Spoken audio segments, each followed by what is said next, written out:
Jadi kalau AI itu tidak berkarakter gitu ya. Betul. Iya. Jadi karakternya nggak ada datar-datar rasa. aja. Iya. Apalagi kan karakternya bisa aja ngambil dari mana gitu kan. Iya.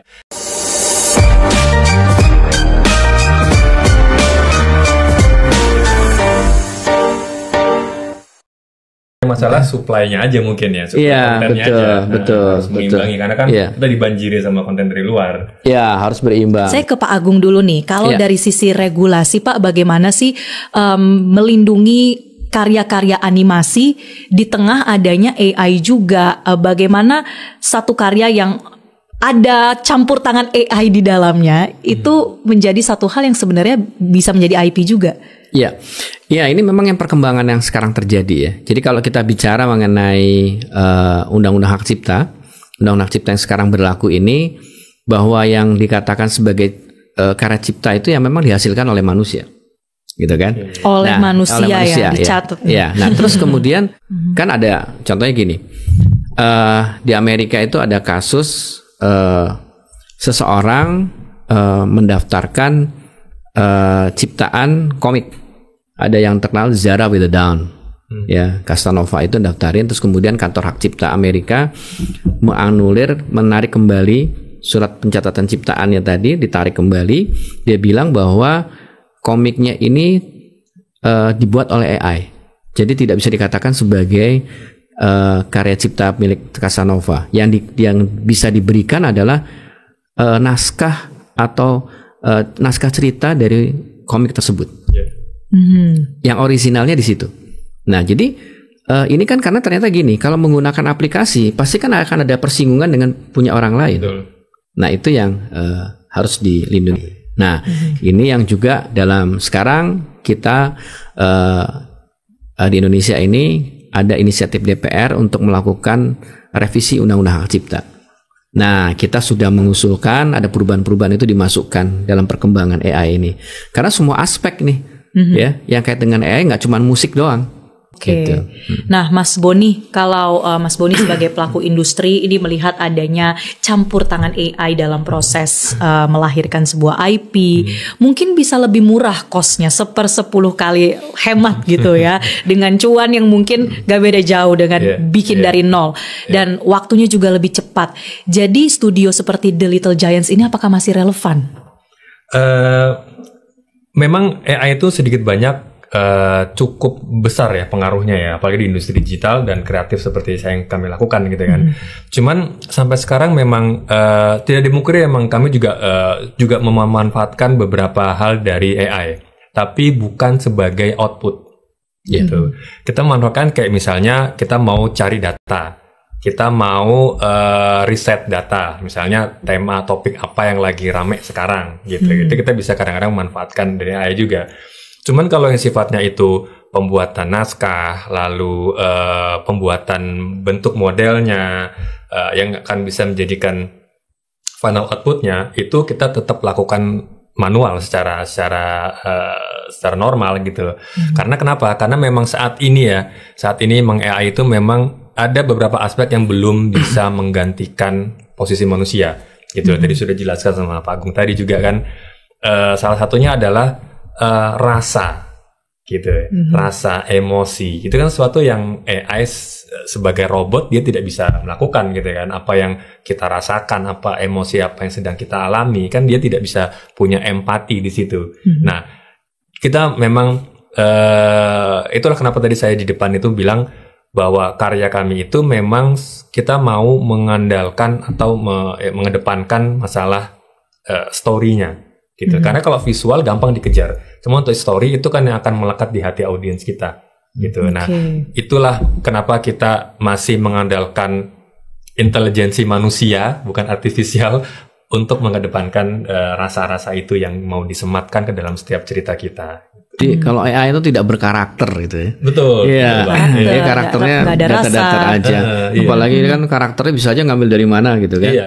Sedangkan kami ini kami tuh ada di kantor tuh punya divisi Research and Development, ada R&D-nya. Dan itu yang ditugaskan selalu untuk gimana caranya mereka meriset untuk menghasilkan sesuatu yang baru.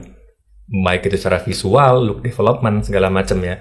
Nah, artinya kan apa yang berusaha mereka generate itu mungkin belum ada di di pasar gitu kan. Nah, itulah kenapa kita tidak menggunakan AI sebagai output, karena kita mau menghasilkan sesuatu yang baru, sesuatu yang memang unik, memang karakternya itu sesuai dengan studio kami, visi dan misi dari Intelligiants gitu. Jadi itu yang memacu kami untuk selalu berkarya lebih baik lagi, di luar dari mainstream gitu ya. Mungkin kalau mau gampang, mau cepet, oke lah. Tadi kan kayak Mbak Marcel bilang, ya udah kenapa nggak pakai yang udah ada aja gitu kan, toh itu laris di pasaran.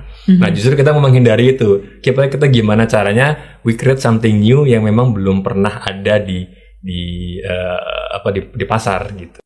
Nah, sekarang kita bicara soal bagaimana peluang memonetisasi bagaimana IP yang dimiliki khususnya di dalam negeri ya. Yeah. Nah, kalau Mas Boni, ini misalnya ada pilihan Mas, punya 10 juta penonton tapi nggak punya IP, atau punya IP yang kuat tapi cuma ditonton ya let's say 100.000 orang, pilih yang mana Mas? Saya pilih IP tetap. Tetap IP. Tetap pilih IP. Walaupun yang menonton ini tidak banyak. Karena IP itu buat kami ya, itu sebenarnya bukan produk akhir, itu hanyalah marketing tools. Konten yang dihasilkan dari IP. Misalnya saya bikin film dari IP, itu dia yang ditonton sama orang, itu sebenarnya hanyalah marketing tools saja. Oke. Lebih banyak yang bisa kita generate secara monetisasi ya melalui produk-produk turunannya. Gitu ya, descendants-nya, entah itu dari merchandising atau kita buka dari sponsorship, licensing, mungkin dari experience-nya gitu kan. Itu kan hal-hal yang sangat bisa dieksplorasi dari sebuah IP itu sendiri gitu. Oke lah, di awal mungkin penontonnya sedikit, tapi kalau kita berkaca kepada strategi bisnisnya Disney ya, mereka kan pendapatan terbesar itu bukan dari filmnya, tapi dari Disneyland-nya. Oke. Iya kan, dimana dari gambar-gambar yang ada di tas. Nah, bener. Oke, orang kan kena, tapi filmnya mereka tuh hanya sebagai dorongan untuk orang mau datang ke Disneyland-nya, ke theme park-nya, ke experience-nya. Mereka mau ikut rides-nya gitu. Ya walaupun di sana nanti dia akan ketemu dengan karakter-karakternya, dengan maskotnya, belum lagi kita ngomongin merchandising-nya dijual gitu kan. Oke. Itu secara monetisasi itu jauh berkali-kali lipat daripada lebih berkelanjutan ya. Betul, akan lebih sustainable. Nah, gimana caranya bisa mendorong bagaimana kreator-kreator di Indonesia itu juga pola pikirnya ke arah sana, Mas Boni? Nah, ini yang berusaha kami juga di studio, di industri berusaha untuk memberikan banyak edukasi juga sih ke teman-teman kreator ini, karena memang teman-teman ini idenya tuh luar biasa, kreatif sekali, banyak sekali ide-ide yang baru gitu kan. Apalagi yang masih muda itu dorongan untuk membuat karya itu sangat tinggi. Cuman itu tadi mereka nggak kepikiran gitu untuk mengenerate revenue dari IP-nya. Yang mereka pikirkan kayak saya orang kreatif, saya mau bikin sesuatu karya yang fantastis gitu. Tapi dia lupa sisi bisnisnya gitu kan. Nah, itu yang sedang kita upayakan untuk edukasi, biar salah satunya ya dengan kita memberikan contoh gitu kan. Seperti kita bikin IP kita, ada Nusa, sekarang ada Teruntung, ada Stories of Sahabat, beberapa IP yang sedang kita jalankan yang memang kita desain sedemikian rupa dari awal itu yang punya roadmap jauh ke depan. Gitu, sehingga ketika itu sudah diterima sama masyarakat, kita tidak lagi bingung what next, gitu, maunya diapain setelah ini, apakah dibiarkan begitu saja mati, ataukah kita mau disibukkan dengan viewers di sosial media, atau kita mau generate revenue di secara bisnisnya ke depannya gitu. Dan ketika itu sudah terbentuk, audiens kan akan bisa menilai, oh ternyata bisa tuh dimonetisasi kayak tadi, oh ternyata bisa tuh IP itu dialihkan gitu kan. Akhirnya kan itu kan sebagai indikasi bahwa ekosistem atau industri animasi di Indonesia ini sebenarnya sudah mulai berkembang, sudah mulai stabil, sudah terjadi transaksi di situ, sudah ada IP-IP yang sudah bisa dimonetisasi gitu. Itu yang merangsang mereka untuk berpikir secara bisnis juga gitu. Oke, peluangnya ada ke arah sana. Nah, kalau Pak Agung, bagaimana pemerintah ini memfasilitasi Pak adanya ruang-ruang untuk memonetize karya-karya animasi? Iya, jadi gini, tadi jelas bahwa kalau kita lihat dalam tadi Mas Boni bilang ini memang betul kita harus sadar dulu terhadap karya yang dihasilkan. Nah, jadi kita lihat bahwa filmnya sendiri atau sinematografi karya yang dihasilkan animasi ini kan juga perlindungan hak cipta, gitu ya. Nah, kalau hak cipta ini kita bisa melihat bahwa perlindungannya otomatis ya sejak pertama kali diwujudkan atau dipublikasikan. Nah, tapi menjadi catatan penting adalah ketika perlindungan otomatis, maka dia juga harus bisa mendokumentasikan kapan ciptaan itu pertama kali diwujudkan. Artinya rekam jejaknya nih. Saya publish kapan, terus kemudian saya bisa memiliki data bahwa ini adalah punya saya. Nah, makanya itu rekam jejak menjadi penting. Nah, Undang-Undang Hak Cipta memberikan fasilitas kalau untuk sebagai bukti kepemilikan ada namanya pencatatan ciptaan. Nah, ini mekanisme seperti ini harus difahami gitu kan. Terus kemudian kedua, ketika dibikin merchandise dari produk yang dihasilkan atau ada maskot yang menjadi simbol dari sebuah film tadi, ini juga perlu didaftarkan sebagai merek, sebagai branding. Atau kalau dia ada bikin bonekanya atau mungkin ada karakter yang dibuat seperti karakter yang bisa diperdagangkan gitu ya, itu masuk ke dalam desain industri produknya. Nah, kita juga memberikan kemudahan dengan pendaftaran secara online. Semua secara simpel bisa online dilakukan, gitu ya. Kemudian yang kedua juga kita dalam menumbuhkan ekosistem ini beberapa waktu yang lalu dalam IP Expo kita memberikan bantuan KUR ya. Ini sebagai apa? KI sebagai objek untuk mendapatkan jaminan ada pinjaman gitu ya. Nah, ini untuk memberikan modal kepada pemilik KI untuk mengembangkan bisnisnya. Nah, sekarang kita juga sedang memperkuat aturannya untuk KUR ini ya, yang sehingga sedang diharmonisasikan supaya lebih semakin meningkat lagi mereka dapat dibiayai. Kan kekayaan intelektual ini dapat dijadikan jaminan untuk mendapatkan pembiayaan. Ini juga sebenarnya dalam IP Expo sudah ada beberapa UMKM yang dibiayai untuk pengembangan usahanya dari IP-nya tadi. Nah, ketentuan ini sedang diharmonisasi, tidak akan lama lagi akan memperkuat sistem tadi itu untuk monetisasi, untuk memperkuat ekosistem di dalam pertumbuhan kekayaan intelektual. Ya, sebelum dimonetize tadi ya Pak Agung menyebutkan ini hak ciptanya perlu kemudian dipastikan. Iya, betul. Nah, mekanismenya seperti apa Pak pencatatan hak cipta dari sebuah IP? Iya, jadi gini, kalau tentunya pertama harus difahami dulu siapa sih yang dikatakan sebagai pencipta, pemegang hak ciptanya siapa, gitu ya.